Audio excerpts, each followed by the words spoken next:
Okay. Good. Okay. First of all, welcome to the Lev Ha'am Pre-Pesach Summit. And tonight's topic is called the YAGID MAGID TPS, how to navigate MAGID. So as many, you all know, you've been through many Pesachs. Let's just share screen for a minute. So let's just look at the Simani Seder, the 15 steps to the Seder. And we have Kaddish, which is we make Kaddish. We make Kiddush. We Urchatz, we wash our hands without a bracha. Karpas, we dip the vegetable in the salt water and we make the Bari Priyodonma on the vegetable, whatever vegetable you use. Yachatz, we take the middle matzah and we break it in half, and the bigger portion we save for the afikoimen. Then we have Magid, which is where we tell all about the Exodus. Rachza, now here we wash our hands with a bracha. Moitzi matzah was we make the bracha on the matzah. We make then we do moror, we make the bracha on the moror, and then we make a sandwich, right? Hillel sandwich, where we take the matzah and the moror and we put it together to be mekayim, to fulfill the requirement of matzos umororim yechuhu, the matzah and moror you should eat together. We then have Shulchan Aruch, the beautiful Suda that comes with the Pesach Seder. Tzafon is afikoimen. Baruch we bench. Hallel, we say the second part of Hallel. And Nirtza is the special tefillah where we ask HaKadosh Baruch Hu that we hope that whatever we did was in accordance with what HaKadosh Baruch Hu wanted. Of all these 15 steps, the longest is going to be Magid. And that's where sometimes it's hard for people to follow the Magid because it's very long. So in order to alleviate that, one second, let me get to the next slide. Where's the next slide? Let's go over here, one second. Okay, can everybody see this? This is called the Yagid Magid TPS. TPS means textual positioning system, a little takeoff on the GPS. So Magid is divided into 6 parts. If you know the 6 parts, it makes it much easier to follow the Magid. So our first part is the symbols of slavery. And we start with the first one, halach ma'anya. This is the bread of affliction or the bread of poverty. The second part of the symbols of slavery are the 4 questions. The first question is about matzah. The second question is about moror. The third question is about dipping, because we dip twice on the Seder night. Once the karpas in the salt water, and the second time is the moror in the charoises. And then the fourth is, why do we recline when we eat? And the short answer to the 4 questions is avodim hayinu, we were slaves to Paro in Egypt. The next part is called halacha. We have a story with Rabbi Eliezer. There are 5 chachamim, 5 of the greatest sages, and they're having a seder in Bnei Brak. And their students have to come and tell them when it's time for Kriya Shema. And the reason being was there was time during the Romans, and the 5 Chachamim were hiding out because there was a decree by the Romans that they were not allowed, that the Chachamim were not allowed to teach Torah publicly. And if they were caught teaching Torah publicly, they were killed. And so they were hiding out in Bnei Brak, having a Seder. And because everything was blacked out and they didn't know what time it was, their students had to come to tell them what time Kriya Shema is. And the reason we have to know that is that we must end the Seder by Kriya Shema of the morning. And that would be Alois HaShachar, which is the dawn. We have the second part of Maisa Rabbi Eliezer. We have Amar Rabbi Elazar. Rabbi Elazar said, we tell the Exodus at night. And what happened was that he never said the Parsha of Tzitzis, the third Parsha of Kriya Shema, because you don't wear halachically, you don't have to wear tzitzis at night, and therefore, if you don't have to wear tzitzis at night, then why are we telling the story of the Exodus? However, comes Chazal and says, no, when you have matzah and mar before you tell about the Exodus, and now they're having and Ben Zoyma was the one who proved to him that why you do say you say Sipur Yitzitz and Sfarim, the story of the Exodus at night. And now Ben Zoyma is having a separate discussion with the Chachamim about, will we be saying the story of the Exodus and having Pesach in the time of Mashiach? The reason being that he was saying that was because we know that there's a pasuk Kimei Tzeischa Me'eretz Mitzrayim are ending the flies. That just like the days of Mitzrayim, when it will come to the times of Mashiach, the miracles will be so much greater that we'll be telling the miracles of what happened in the time of Mashiach, and therefore there'll be no need for Pesach. And the Chacham said, no, we're still going to have Pesach. So I guess we're going to all have to wait till Eliyahu Navi and Mashiach comes to find out whether we're going to still be celebrating Pesach, or we're going to be telling, or we're only going to be telling about the miracles of the time of Mashiach.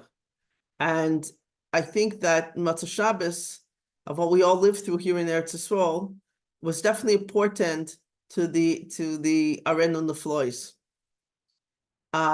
We next get the next part is 1 second. We have Baruch HaMakom Baruch Hu. HaKadosh Baruch Hu is the source of all blessing. And then we get about the 4 sons. Now, the question, what do 4 sons have to do with halacha? And so the Baal HaGada wanted to teach us is that there are different types of children. Every child needs a different answer so that they could understand in their own way. And therefore, we have to tailor-make the answer towards that child's capabilities. And because Sipur Yetzias Mitzrayim is so important, and it's the basis of Yiddishkeit, each child has to be able to understand it at their own level. So the Chacham, of course, you give him all the intricate halachas of the Afikomen. The Rasha, you kind of set his teeth on edge and tell him that, and he's oppositional. But that's okay. At least he came to the Seder. The Tom, he asks a simple question. He says, Ma'azois, what's this? And you give him a simple answer. Because HaKadosh Baruch Hu, with a strong arm, took us out of Egypt. She'ena Yidel Yishol, the one who can't ask. It says, Ap Pesachlo, you have to open up. And Ap is actually feminine. And it's the mother who has to coax him out to be able to understand. Yochel Me'resh Chodesh. Our next part of halacha. So one might think that the Exodus should be told already on the 1st of the month of Nisan. Why wait 2 weeks? And the answer is the obligation to tell about Yetzias Mitzrayim is only when matzah and maror are placed in front of us on Seder night. Now we're going to the Jewish history. Mitchila, at the beginning, where did we come from? We came from Ever and Ar, and our forefathers served the Avodah Zarah. And then, of course, it was Avram Avinu. And then comes the Baruch Shomer Haftachos Yisrael. Baruch, the source of all blessing, who Shomer, who keeps the promise of Israel. Where was this promise? in the Brisbane Absarim, in the covenant of the cut pieces that HaKadosh Baruch Hu made with Avram Avinu. And in there he said, Yodoy Teda, Shegeri Yezarcha Be'eretz Mitzrayim, or Be'eretz V'Leilahem. They're going to be a stranger in a strange land that doesn't belong to them. V'inuaisam, and they're going to oppress them. V'avadumasam arba me'eshama, they're going to make them enslaved for 400 years. V'acharecha and yetzu b'chush gadol. And afterwards, they're going to be able to come out with tremendous wealth. And this was a portent as well to all the subsequent exiles that we would go through. V'hi sheyamda, and this stood for us. What's this that stood for us? The promise of HaKadosh Baruch Hu at Avram Avinu at the Brisbane Abesarim to guide Am Yisrael throughout all the exiles and still being fulfilled and protecting us. And we sure definitely got a very visual of that Matzah Shabbos. The fourth part is Yetzias Mitzrayim. Now we're actually getting into the Exodus. Now, the interesting thing is the Baal HaGada took four verses from the Torah, and then broke the psukim into parts, of which he gave explanation. So where did we get these psukim from? Where did we get these verses from? We would think that we should take the verses from, in the book of Exodus, in Sefer Shemais, from the Parshios, from the Torah portions, that discuss the actual Exodus, which would be Shemais Va'era Boi B'Shalach.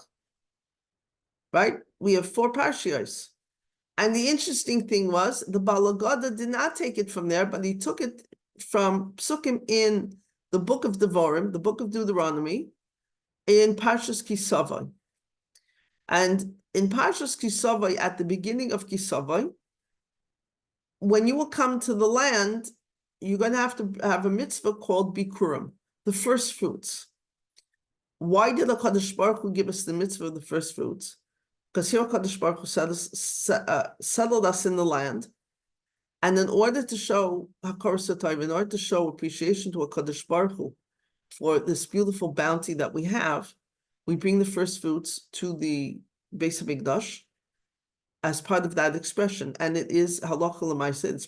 It's actual halacha, and we even have it today as well as part of the mitzvahs of Tulis Ba'aretz, the mitzvahs that are particular to the agriculture in Eretz Yisrael.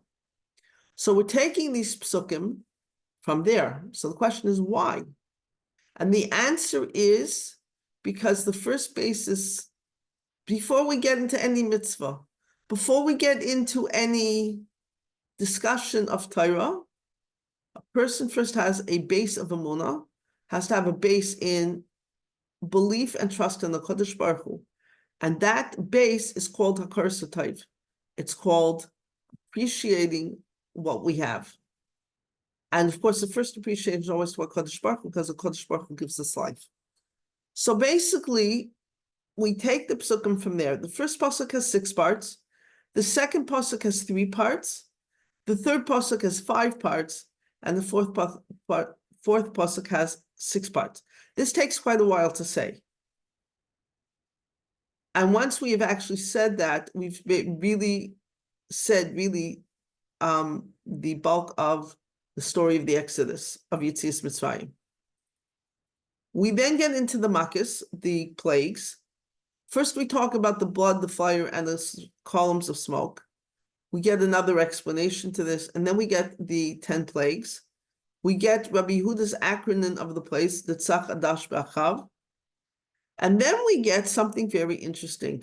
Rabbi Yossi HaGlili, Rabbi Eliezer, and Rabbi Akiva all have different calculations of how many miracles were there really. So we say there are 10 makkos, there are 10 plagues, but within those plagues there were actually more miracles, and this is where the calculations come in. And on this Yam Suf, on the Sea of Reeds, there were 50 makkos, but then there's a calculation, of course, how much was there, based on how do you calculate the parts of that miracle. Dayenu, 1 second, sorry. Dayenu, of course, what are we doing? We're taking different parts of the Exodus of what happened, and we're saying, Dayenu, if that was the only thing that was done, it would be enough. But when we go through this whole list and we sing, of course we sing it. Dayenu is one of the main songs of the Haggadah, regardless of whichever community it is throughout the world. And Al-Achas Kama V'Kama, the how much more so, is basically taking Dayenu and putting it in list form, and we're just listing it again. Now we're getting to the mitzvahs of the night. The first mitzvah, so Rabban Gamliel used to say, whoever has not said Pesach Matzah and Moror has not fulfilled their mitzvah on Seder night.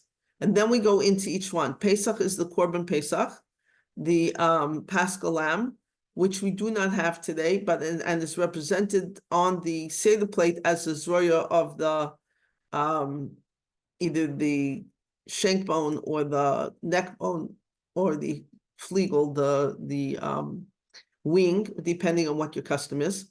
Matzah, the unleavened bread, and Moror, the bitter herbs. And then we say in every generation, people have to view it as if they themselves went out of Egypt,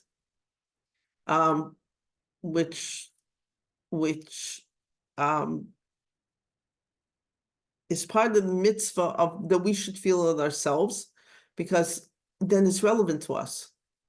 And if you go through the deeper meanings of Mitzrayim, the Arizal and of course Rabbi Nachman and other Hasidic masters explain that Mitzrayim is not just the physical Egypt, but is the emotional, psychological Egypt, which is Mitzrayim. It's the limitations that we've put on ourselves. And that's one of the things that we have to do, is to break out of those limitations to be able to serve a Kodesh Baruch Hu properly.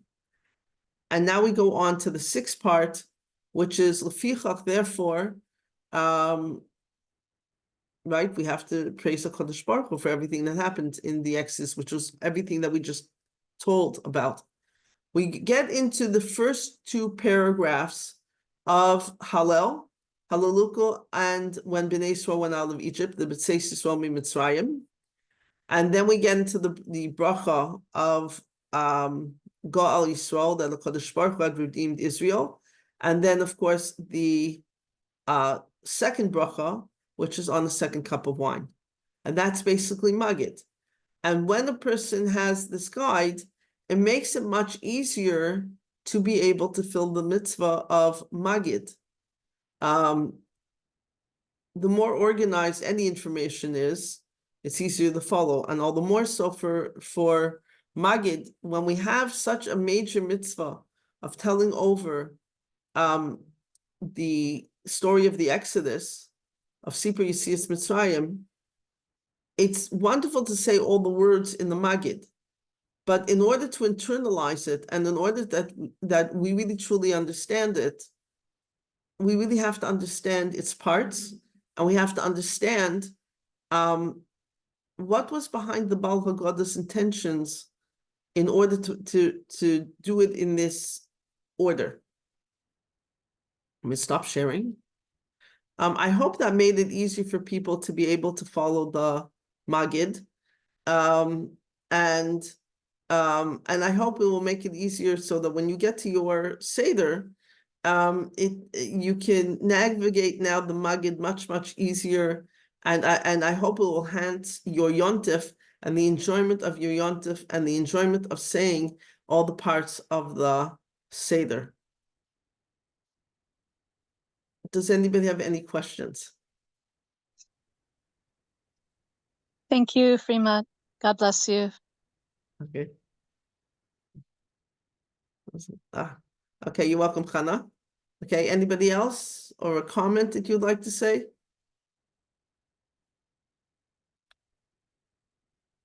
Okay, so on that happy note, I'm going to wish everybody a kosher. I actually have, hi, sorry, this is Pamela. Oh, go ahead. Do you have any commentary about Chad Gadya, about the prophecies contained in the song? Actually, there's a beautiful article that was written by Esha Torah explaining it. And also there's different Haggadahs actually go into the different parts of our history that it matches to. Do you want me to send you that article, Pamela? Sure. And do you have any brief explanations you can provide here? 1 second, let me get it out. Okay. Because I actually just used it.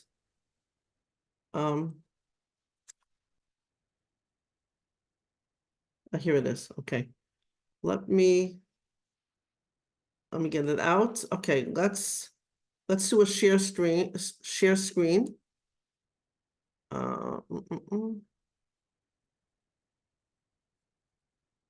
Okay, so let's go to our screen, the meaning of Chad Gadya.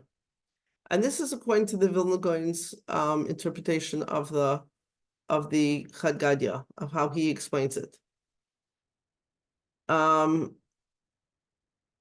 We have it seems like a story, right? Where you have this kid, this baby girl, purchased by my father, and how much did my father pay for it? 2 zuz, which was an ancient coin. And then right after, this kid is bought, comes the cat, who had eaten the kid, and then the dog eats the cat, and then the dog is then beaten by the stick. And the stick doesn't get off lightly either because he gets burnt.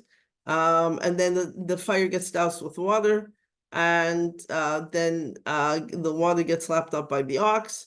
And then, of course, the butcher comes along and shechts the ox. And then the Malach HaMovis, the angel of death, comes and slaughters the butcher, right? And then, of course, comes the Kodesh Baruch Hu, and ultimately takes the butcher, that takes the angel of death. So that's the basic storyline. So let's go into the way the Vilna Gaon explains it. The kid is the bechora, the birthright, of which Avraham Avinu had it first, gave it over to Yitzchak. And what was really this bechora? It was the legacy of monotheism, that we only believe in one God. There's no avodah zarah, there's no foreign worship, and there's no child sacrifices or any of that ilk. And my father is Yaakov Avinu, and Yaakov Avinu bought the bechora from his brother Esav, who actually really was the firstborn. How did he buy the birthright? So the 2 zuzim represent the bread and the stew of which Yaakov paid to Esav for the bechora. The cat is the envy of Yaakov's sons towards Yosef. Remember, the brothers were very jealous of Yosef because it seemed to them that Yaakov was giving an extra portion of love or attention, and he made for him a ksayis pasim, a special coat out of fine wool. And of course, eventually, what happened is that Yosef was sold, and that was the beginning of the descent to Egypt. The dog is Mitzrayim, is Egypt, where Yosef had landed, and eventually the whole family came down, and of course they were eventually enslaved in Egypt. The stick is the mata, is a special staff of Moshe, of which the acronym of the slaves was written on there, the Tzachadash B'achav, and that was the special stick of which Moshe did through HaKadosh Baruch Hu, of course, it was HaKadosh Baruch Hu behind him, to do the plagues and also splitting of the Red Sea. The fire is the fire of idolatry. And unfortunately, Avodah Zarah was a terrible, almost, how should we say it? It was a taiva. It was so compelling that one of the Amoraim was giving a shir, was giving a Torah lecture, and he was saying that, in a way was deriding Menashe for serving Avodah Zarah. So the Gemara records that night Menashe came to him and said, "You have no right to judge me, because had you been in that time, you would have picked up your coattails and run to do the Avodah Zarah." That's how gripping the pull of Avodah Zarah was. And this lasted for a good 800 years. The water is the Anshe Knesset Hagdolah, the men of the Great Assembly, and they daven to HaKadosh Baruch Hu to abolish this whole terrible taiva, this whole terrible compulsion for Avodah Zarah, for foreign worship. And basically, but they knew that HaKadosh Baruch Hu had created the world Zelu Umaseh. This against this, meaning on the side of Kedusha, of holiness, you have something else on the side of Tumah, of impurity. If you take away the Avodah Zarah, which is the impurity, but something is going to have to go on the Tahara side, on the purity side. And they knew, and that was going to be Nevuah, that was going to be prophecy. They had about 40 years, of which they enacted tremendous amounts of safeguards, and they put together the Siddur, etc., because they understood that the Golus, the exile of which we are in still, would last for close to 200 years, 2,000 years, and they wanted to make sure that Klal Yisrael has the wherewithal to go through this long Golus, right? Because think about that. Most nations for 2,000 years would wither away. And here the Anshe Knesset Hagdolah had this tremendous Ruach HaKodesh and this tremendous foresight to be able to enact all these different things. And this is really what has kept Klal Yisrael going for all this time. So that was the water. That was the water that doused the fire of idolatry. The ox is Rome, Esau's descendant, and they destroyed the Beis Hamikdash in the year 70 CE. The butcher is going to be Mashiach ben Yosef, who will, Be'ezus Hashem, restore full sovereignty over Eretz Yisrael, of which we're all waiting for that already. The Malach HaMavis, the angel of death, is going to come along, and we know from Chazal that Mashiach ben Yosef is supposed to die during this time. And anybody who's learned to say for Koil HaTorah, we have a responsibility to daven for Mashiach ben Yosef that he shouldn't die during the war. And when we say Esamach Avdecha, that paragraph in Shemona Esrei, that we want the sprouting of Mashiach ben David, inherent in there, we have to have the intention and the kavanah that Mashiach ben Yosef shouldn't die. There's also special tehillim that people are supposed to say in order to make sure that Mashiach ben Yosef will be able to stay alive. And then, of course, comes along HaKadosh Baruch Hu, and of course, he will arrive with Mashiach ben David. Did that, one second, let me just stop the share. Okay, Pamela, did that answer your question? Pamela? Yes, could I add a couple of points? I had also within the past several months heard some lectures regarding Rabbi Kanievsky's interpretation of the last section of Haggadah, where it's been interpreted that the butcher represented Edom, and Malach HaMavet represented Ishmael, but Rav Kanievsky had concluded that it's the opposite, that the butcher represents. Oh yeah, no, Rav Kanievsky concluded that Edom would actually be conquered by Ishmael in the end of days, and I just wanted to tie that in with what's going on with the situation and the Middle East and Iran. So seems like we're seeing prophecy unfold in that regard too. Have you heard any lectures pertaining to that? Well, there's different before Shimon, different commentaries on it. But the one that I gave you from Esha Torah, that was that's one of the main ones. But there are other Haggadahs that explain it differently. But at this point, I don't have access to those Haggadahs right now.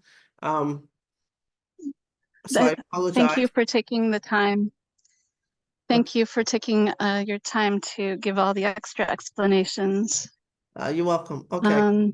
Thank you for your Divrei Torah. Thank you so much.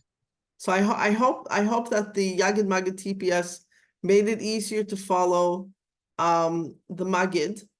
And I hope really everybody has a very wonderful, uplifting, meaningful, and inspiring Pesach, especially your Seder. And just like we saw real Neflois, Matzah Shabbos, may we be zocheh to continually see until the Bias Goyel, until we see Geula Shlema. Have a wonderful evening, everybody. Chaim Malka, you want to unmute?